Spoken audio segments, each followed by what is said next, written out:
Hello, my name is Ranger Josh here at Timucuan Ecological and Historic Preserve. We are at Kingsley Plantation.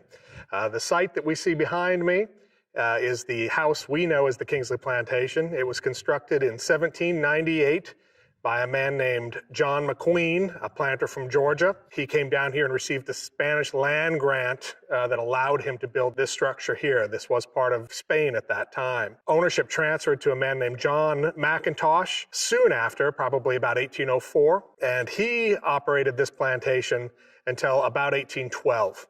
In 1814, it was leased to Zephaniah Kingsley, probably the most notable owner of this plantation and for whom it is named. Zephaniah had an African wife named Anna, who was a former slave who he purchased at a slave market in Havana, Cuba, then freed and married. She lived and worked on this site as well. She was a property owner and she was a slave owner. As a free black woman from West Africa. That was a pretty extraordinary dynamic, you could say. So again, this house was built in 1798. That makes it the oldest plantation house in the state of Florida and the oldest Spanish plantation house in the United States.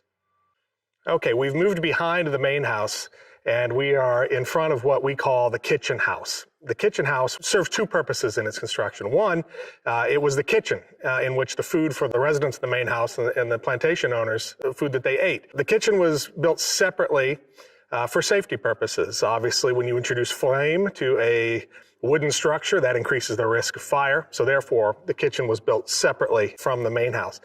The structure also served as Anna Kingsley's residence. So she lived in the upstairs and downstairs portion of this structure, along with the four children Zephaniah and Anna produced. As I mentioned before, slave laws were slightly different in Florida, being Spanish territory, as opposed to across the water in the Georgia colonies, British and then later American laws. So under Spanish law, slavery was not necessarily a permanent condition. It was a social condition. It was something from which one could arise. This is why somebody like Anna, who was a black woman, was able to own property, was able to own slaves, was able to manage this plantation in Zephaniah's absence. Those laws were different than what we saw in Great Britain and later America, where slavery was based more upon race and it was a permanent condition from which one could not arise, could not own property, could not manage a plantation such as this. That is why this plantation and Anna's situation is a little bit different than what we see typically in the American colonies.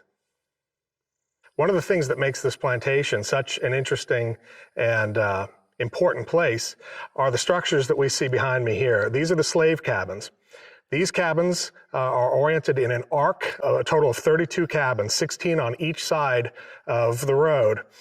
They are constructed of tabby.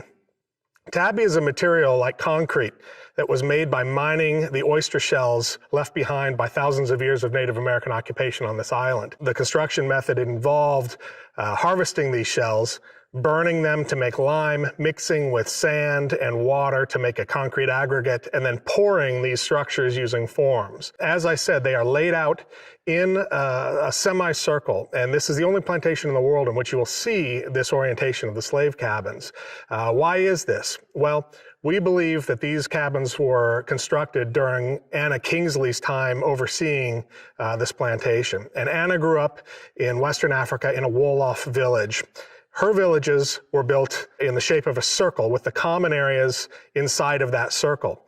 We believe that these structures were oriented in the same way, and in the center of this circle were the gardens for the enslaved people. This is where they grew their own food, not the food for the planter class, not the cash crop. This was the food for the enslaved. So when we look at these cabins, we see that they are laid out in a circular fashion with that common area in the center. And that is almost certainly indicative of Anna's upbringing in Western Africa.